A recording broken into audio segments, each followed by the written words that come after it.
Hi guys! Ito po ang Gamidigs Vlog. Nagbabahagi ng kaalaman tungkol sa pagre-repack ng mga gummy candy, manipis crackers, sampalok, deli, sweet beans, at iba pang mga kotkotin. Guys, nagpasalamat ang Gamidigs Vlog sa lahat ng mga subscribers at lahat ng mga nanonood sa mga video ng Gamidigs Vlog. Thank you guys! Kung magustuhan niyo mga ganitong klaseng video, please subscribe para mas marami pa tayong magawang mga video at may share natin or maibahagi natin sa ating mga kababayan na gumawa din at magtinda din ng mga ganitong mga kotkotin tulad ng ating mga nire-repack. Guys, ang re-repackin natin ngayon, gummy banana. Ang kilo ng gummy banana ngayong February 15, 2025, 112 pesos. Ang 2.5 kilograms or isang bag ay nagkakalaga ng 280 pesos, presyong Divisoria, Manila. Ang gagamitin nating plastic, 3x5, 4 na piraso na gummy banana, pang 5 piso lang to guys. Depende na sa inyo kung magkano inyong mga presyuhan at kung magkano inyong mga puhunan. Kayo na bahala guys kung saan man kayong mga lugar. Ito binabahagi ko sa inyo na kung mag-umpisa pa lang tayo or pwede nyo panoorin itong ating mga video para makakuha kayo ng mga ideya at kung magkano ang mga presyuhan. Ito guys, mas maganda kahit konti lang muna ang ating mga puhunan. Pag nag-umpisa tayo nito, bibili lang muna tayo ng paisa 1 kilo muna para masusubok natin or masubok ninyo ang mga kung alin magiging mabilis sa inyong mga lugar.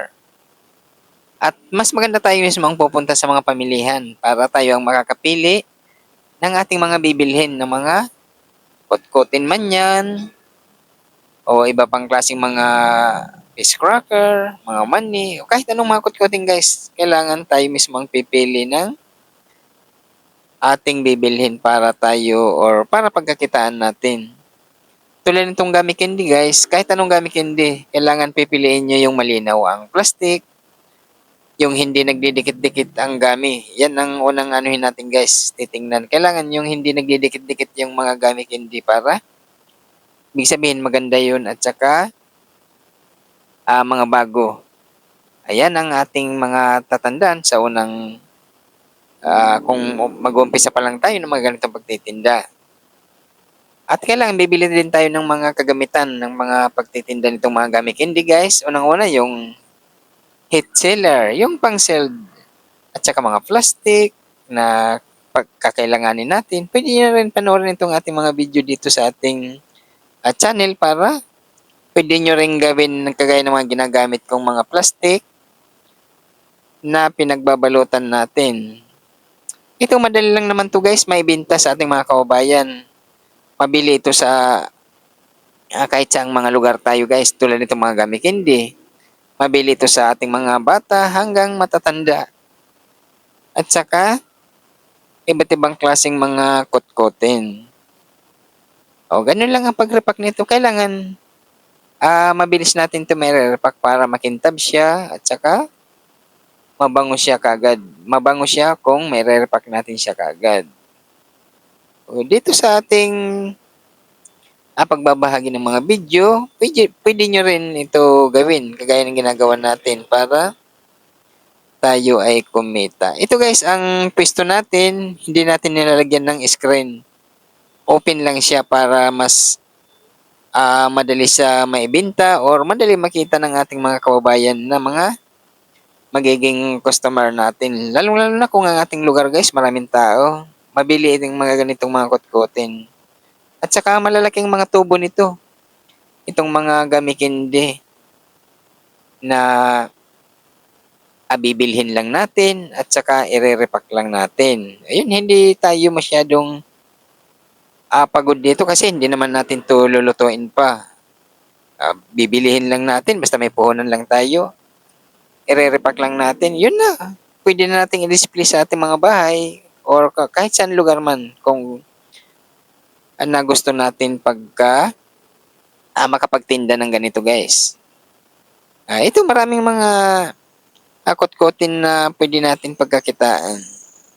Guys, unang-una ha, bago natin i-sell ito or i-seller, bibilangin nyo muna kung magkano inyong mga puhunan at saka kung magkano inyong gustong tubo. Yung nirepack nyo, bilangin nyo muna kung magkano inyong puhunan at saka yung tubo, kung ilan ang gusto nyo. Pwede yan bawasan or pagdagdagan na lang kayo ng price or depende sa inyo kung ilang piraso ang inyong ilalagay at saka presyo nyo. Nasa sa inyo na yan. Ganyan lang ang ang gagawin, napaksimple lang naman. Ito, ang ginagawa ko nito, sinasabit ko to sa karton. Yung karton ng mga cake. Dito guys, tapusin nyo itong ating video. Napakadali lang naman tong ilang minuto lang to. Baka may makuha kayong mga ideya na gusto nyo magtinda ng mga kutkutin. Ayan, karton lang ang pagsasabitan natin ito. Basta mga pang 5 piso lang. Ito, 5 piso lang naman ang bintahan natin ito. Kung gagawa tayo ng mga pang 20, ang ginagawa ko guys, may 5 piso at saka 20 pesos, dalawa lang. Sa pang 20 naman, mayroon tayo diyang video kung paano natin yung ginagawa. Mga simple lang, madadaling gawin lang yung mga ganitong klaseng mga kotkotin. Ayan, ganyan lang. Mas maganda yung may seller tayo para mabilis natin to maire-repack. Guys, kahit saan man tayo kayong mga lugar, hanapin nyo lang mga nagtitinda ng mga kotkotin. Kadalasan ito nasa mga palengke. Kung andito man tayo sa Metro Manila, kaya natin pumunta ng Divisoria Manila. Nandun lahat naman ng ating mga mabibiling mga iba't ibang klaseng mga kotkotin. Andun na lahat sa Divisoria Manila. Pwede rin sa mga palengke na malapit lang sa ating mga lugar. Pwede na rin yun kasi hindi na kayo maglalakbay ng malayo pa. Ayan ang mga pwede nating gawin sa mga pagtitinda ng mga ganitong mga kotkotin guys. Yan madali lang to gawin. Gaya ng ginagawa natin. Yan. Di ba?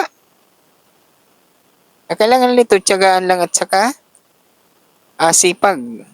Kailangan marunong din tayo mag-alaga ng mga ganitong mga paninda guys. Hindi natin to papaarawan. Kung mainit ang ating mga lugar, kailangan din tayo sa mas makulimlim lang natin to sa i-display.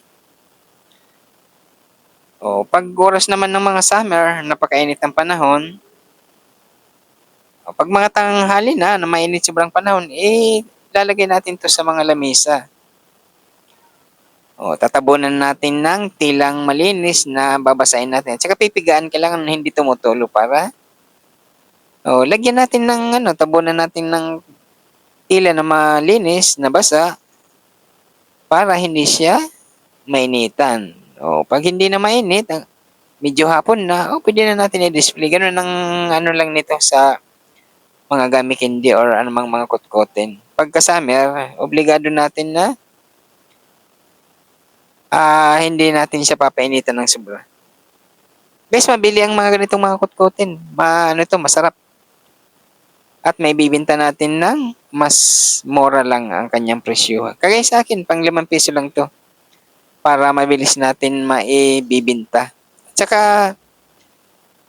sa ganong presyo, kayang-kaya ng ating mga kababayan sa 5 piso. Napakababa na yun sa ganitong mga pagre-repack. Yan lang ang ating pagsasabitan guys. Yan, karton lang yan ng cake. Yan, pag may mga kapitbahay tayong may mga cake, may mga malalaking box, bibilhin natin yan.